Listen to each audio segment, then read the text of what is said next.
Carl and Liam here from Games, Brains and Head-Banging Life, gbhblofficial.com for sure. And it's We're Afraid of the Dark. Our Are You Afraid of the Dark? Episode by episode review, talk through, whatever you want to call it. And this is episode 5 from season 2, The Tale of the Dream Machine. The 18th episode in total, written by Darren Cotiana and directed by David Winning. So a not often like pairing. Hmm. Yeah, I haven't heard those names to get together. Yeah, but truth be told, doesn't really make much difference in the sort of vibe and feel of the show.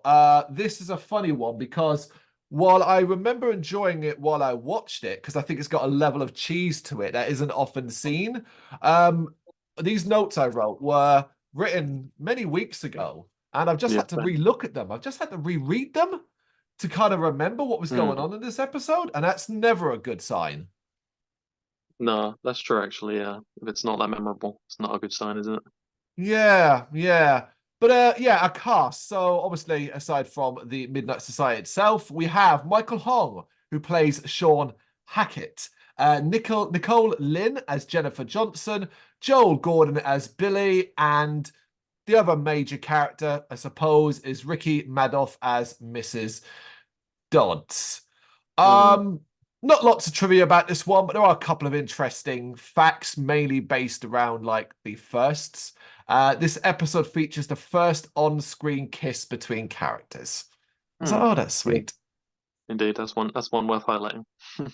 But interestingly, I think more, this was the only time someone other than the story's creator tells the story to the Midnight Society. Of course, in this episode, it is Kiki's story, but Gary ends up reading a typed up version of it for her because she has laryngitis. Now, Hmm. I don't get it. What? I can only presume, right, that the actor herself was ill. Hmm. Because why Yeah. would you do this, right? You would just stick to Kiki reading the story, right? Yeah, I'm not sure what the behind the scenes trivia is on that one, but Look, yeah, that's interesting. yeah, I couldn't find anything about it. I'm just going to presume she turned up and set, wasn't feeling too Hmm. great, and I thought, you know what, why don't we try this idea instead? Because otherwise, there's no good reason to have this done with Gary reading her story. It doesn't add or change anything. That's true, yeah. But I thought like it was at least unique and different, so it did work to that degree. I thought the setup for the story, the speech Gary does is quite nice. And also, Though, I did think it's interesting that we often wonder like how they remember these quite complex stories and all these dialogues and stuff, and to see one of them has written it down, it actually like that's quite interesting to see that because it's like oh, maybe that's what they always do and that's how they remember these complex stories so well, you know? Yeah. while you were talking there, I literally answered the question in my head. I realized, oh my God, of course. The Midnight Society often like to theme the story around a certain thing. If you're someone like Kirsten, it might be dressing up. Sometimes they bring items and so on. The major component of this episode is a magic typewriter. She typed the story up. That's why. Yeah, that's right. So probably just part of the story then. There it is. So yeah, we begin at the campfire as everyone is impatiently waiting for Kiki. They want to get started, and she arrives and she reveals that she has laryngitis. And you know, the picky part of me is like, maybe give the night a miss then. Sorry guys, can't make it to this week's meeting. I'm ill with laryngitis. It's pretty serious. Yeah, that would be the most sensible thing to do. There we go. She sits down in the storyteller's chair and pulls out an old typewriter, revealing that she found an erratic and she's used it to type out a story. She asks Gary to read it for her because her throat is too sore. Gary is reluctant to do this as it's never been done before. And I love this reoccurring thing. Gary is such a nerd for the rules. What rules? You're telling stories around a campfire, but I love it. It's tradition. It is indeed. Frank encourages Gary to be crazy and break the rules for a change, and Gary agrees to read Kiki's story, but not without a classic snarky comment when she tells him to start from the top. Good. Mhm. Uh, so basically, this is what's said. Writing a story down on paper is very different than telling it out loud. When a story is on paper, you can feel it, you can see it, and others can read it as well. But beware, for once a story is written, it no longer belongs to the author because it has a life of its own.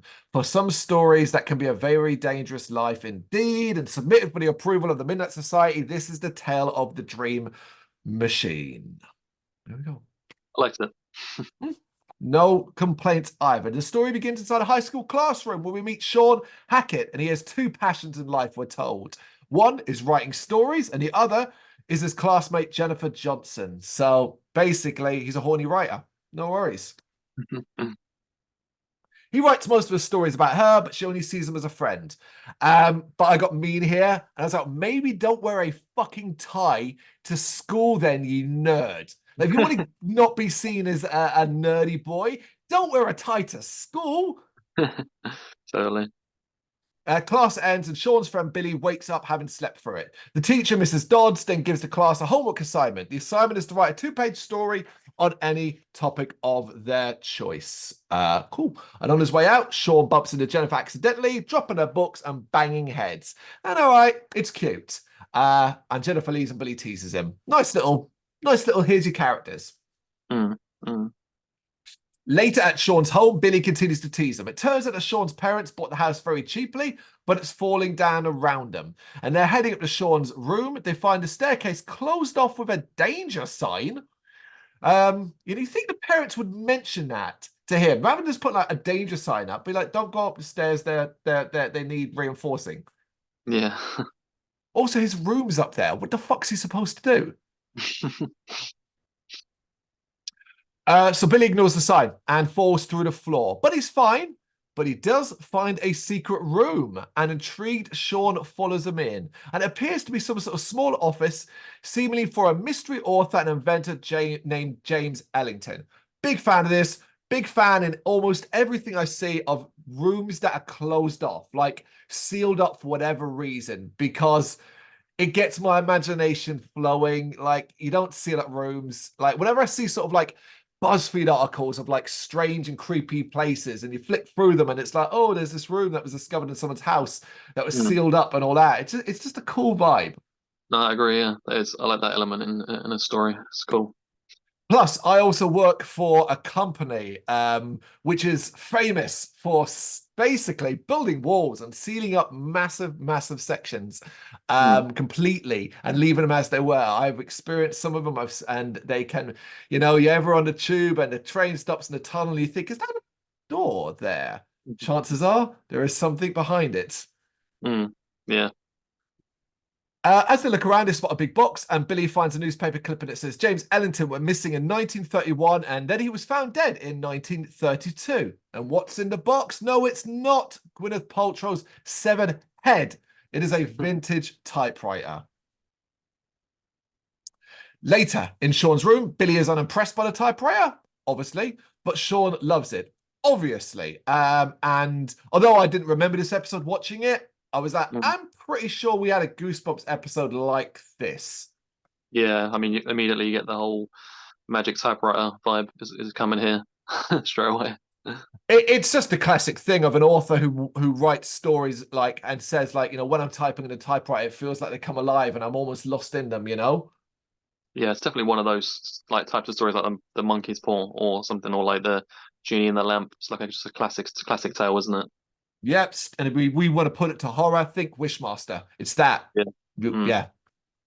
Yeah. Billy leaves and Sean starts to use the typewriter, starting one with the title called The Halloween Dance.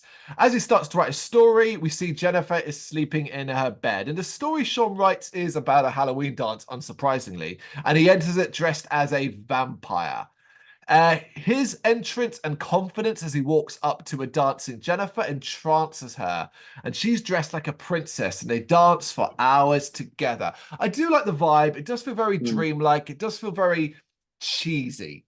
Yeah, I thought that they put obviously quite a lot of effort just into this sequence here, which is very short, which I, appreciate that they put that much effort into such a short segment.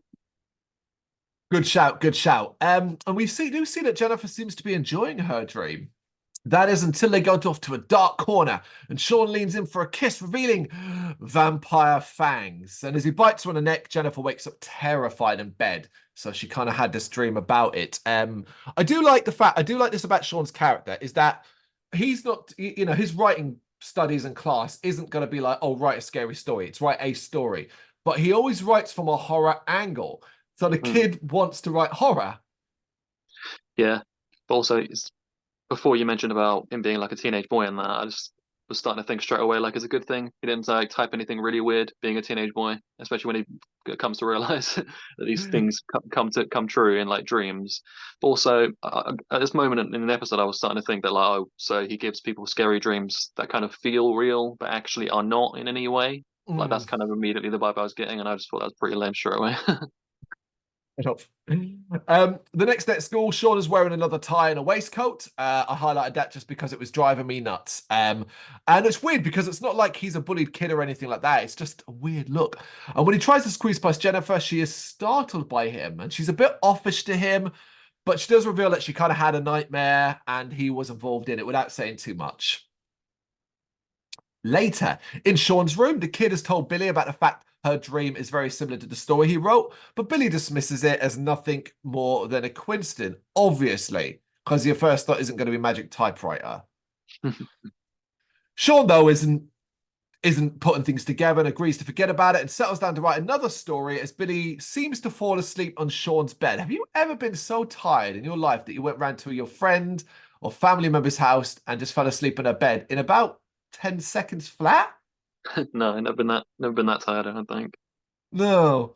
This new story is called Trapped, and it focuses on Billy as he sneaks into a graveyard on a cold and foggy night. Billy is looking for the grave of blind Paul and doesn't believe the stories about the graveyard being haunted. We now see Billy exploring and finding the grave of blind Paul, something he is amazed at. However, the sound of crunching footsteps and breathing changes his excitement to fear and he tries to run away. Something approaches though, and Billy walks into a black hooded figure. Screaming in horror, black hooded figure pushes him into a freshly dug and reopened grave of blind Paul. The coffin closes on him and dirt and soil is shoveled on top of him. Billy is buried alive, screaming for help as Sean finishes the story. Billy wakes from his nightmare screaming. I wanted to fly through that because it's the story that's being told and we see, but I find this segment excellent. You know, you talk about using, you know, the location, the graveyard, the vibe. I got that kind of short story horror. I thought it was done really well. Yeah, it's cool.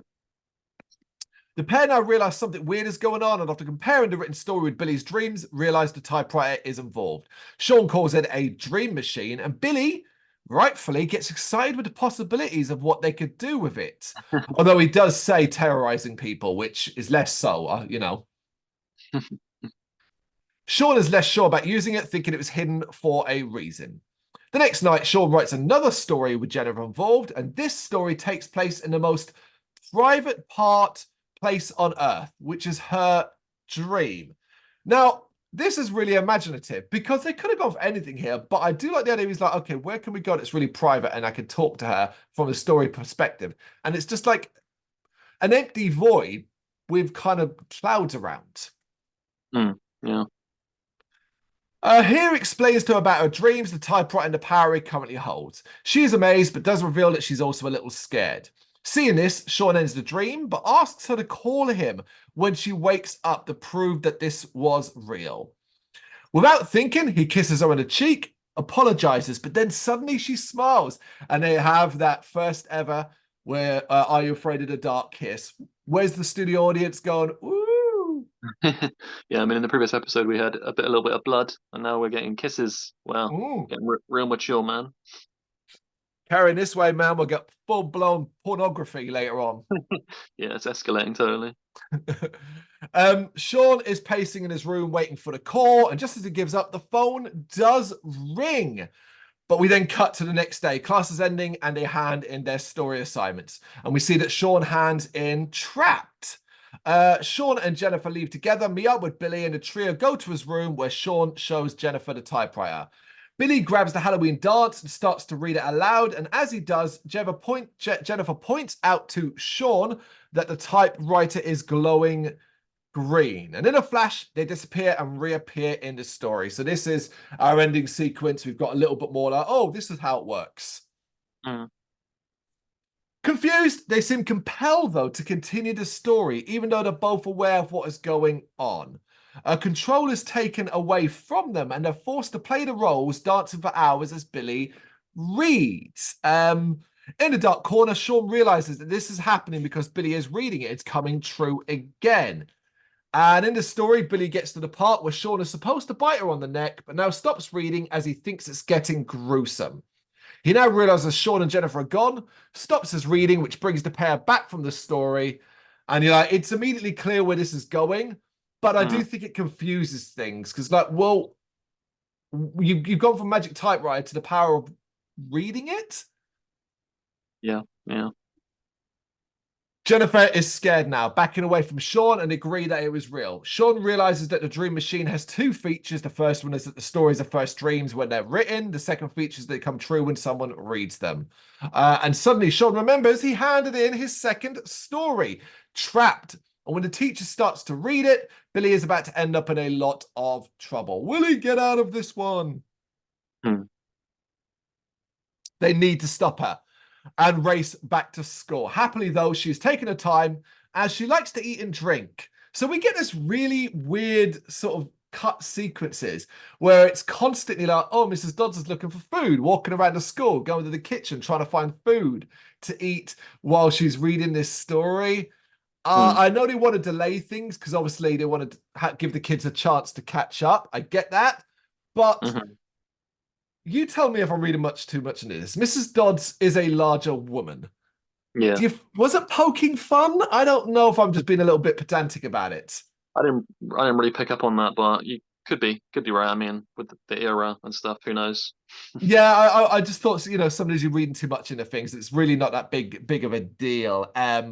Because she goes to the kitchen, eating donuts, and starts to read as the kids make it back to school. And the typewriter begins to glow, and Billy is transported to the graveyard, forced to play out the story.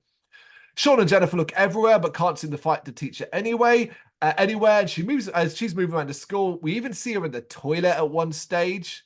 Hmm. In the story, Billy tries to refuse to play along, but ends up still confronted by the black robe figure. And as the story says, he falls into the coffin and he begins to be buried alive. Back in the classroom, as the teacher is now on an exercise bike, eating and reading. What? Sean comes up with an idea. He starts to type, writing a fresh paragraph which Jennifer reads out aloud. And the typewriter stops glowing, and all the stories ever written in it never came true. We'll get to this in a minute because my God, because this seems to work as the typewriter glows green. Billy reappears and the teacher arrives wondering what they're doing before taking a comical bite of a pastry. Apparently, Sean has killed the power of the typewriter. And I mean, it's so fucking lazy. It's Yeah, such a lazy ending. super lazy. I mean, how can that paragraph apply to a story that's already been finished? It has a beginning, middle, and end. You can't just write a separate paragraph and insert it in. But also, how can that apply to the events relating to the typewriter itself? What makes a story is a beginning, middle, and end, not just a random paragraph that doesn't even work in the context of the story he previously wrote. This, you could say you're overthinking it, and it's obviously a show that's aimed at a younger audience and so on, but you can't have it both ways. You just can't have it both ways where you're trying to tell a smart story with slight scares, with a beginning, middle, and end, and then go, oh, we don't really, how do we end this? No one clearly knows, so let's do this. Yeah, I mean, it's like if the episode ended in like a nonsensical way, and then it cut back to the storytellers, and one of them just randomly blurted out, like, "Oh, well, this happened," Yeah. and they don't actually show you, but it was just like a random. They just inserted like random scene like out of nowhere, and that like somehow concluded it.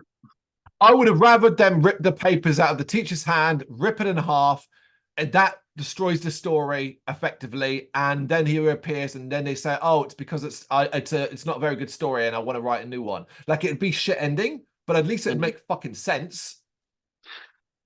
Yep. And that's that. As Gary finishes reading Kiki's story, David is all like, "Oh, that was great. Shut up, David. You don't know what you're talking about. You think everything's great." Betty asks what happened next, but notices Kiki is gone. And Frank finds a paper written on a typewriter and it reads, "The Headless Warrior chased down each one of the Midnight Society one by one until they were too tired to run." They all kind of laugh, dismissing it, but they share looks and like, oh, but what if it's true and stuff like that. And that's cool because, the Hmm. situation in the dark and the story and Kiki missing, yeah, you might go, oh, I'm a little bit creeped out. That's a fun little ending.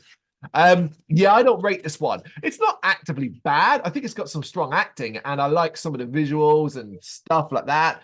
But as an overall like story that's interesting, that keeps my attention, it doesn't. As I said at the start, forgot most of it.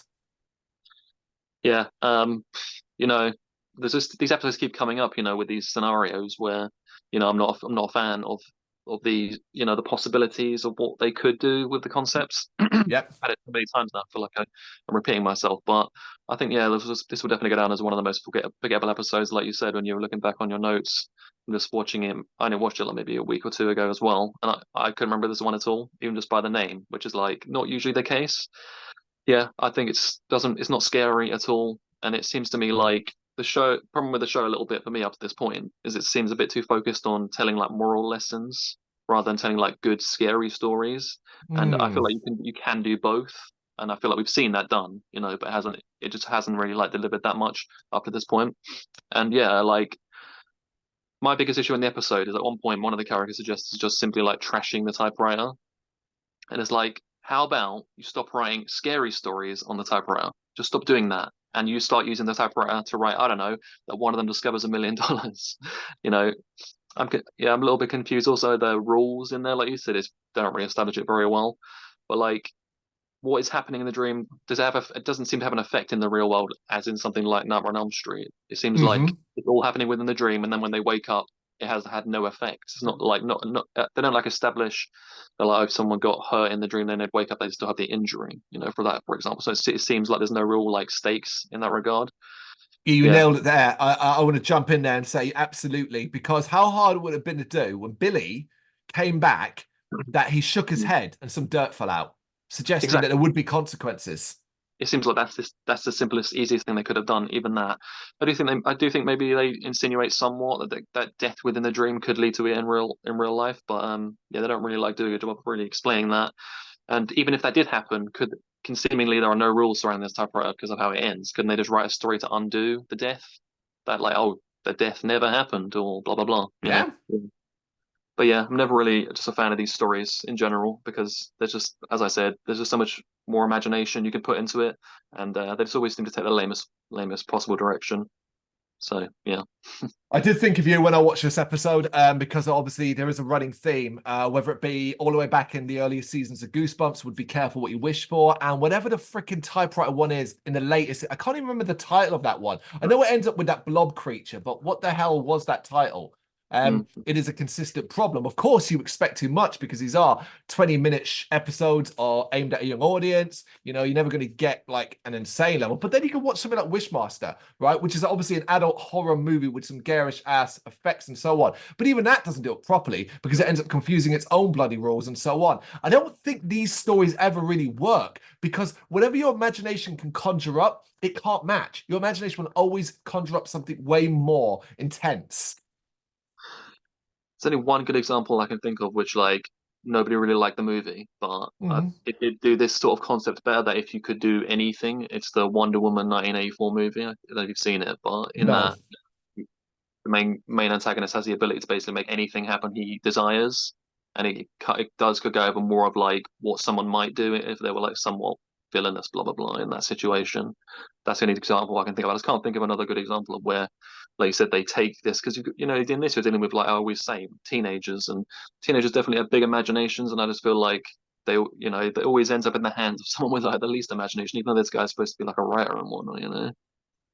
Let's be Anyway, honest, the first thing a teenage boy is writing is we went to a dance and she was butt naked. That's exactly. literally the first thing he's writing. That's it. Straight. I mean, if you want realism, then you'd need that, wouldn't you? Oh, that makes it weird. But there we go. Neither of us are fans, unfortunately. That is the tale of the Dream Machine, episode 5 of season 2. You got any thoughts that you want to share? You know what to do? Let us know in the comments. Thank you very much for watching. If you'd like to see more content like this, please consider hitting the subscribe button. It is gratefully appreciated. You can find us over at gbhbl.com, our full website where reviews, news and so much more goes up daily. We're also on all social media platforms: Facebook, Instagram, Twitter, Threads, at GBHBL. Just search for GBHBL and you will find us out there. We also have merchandise on sale. You can access the shop via the website.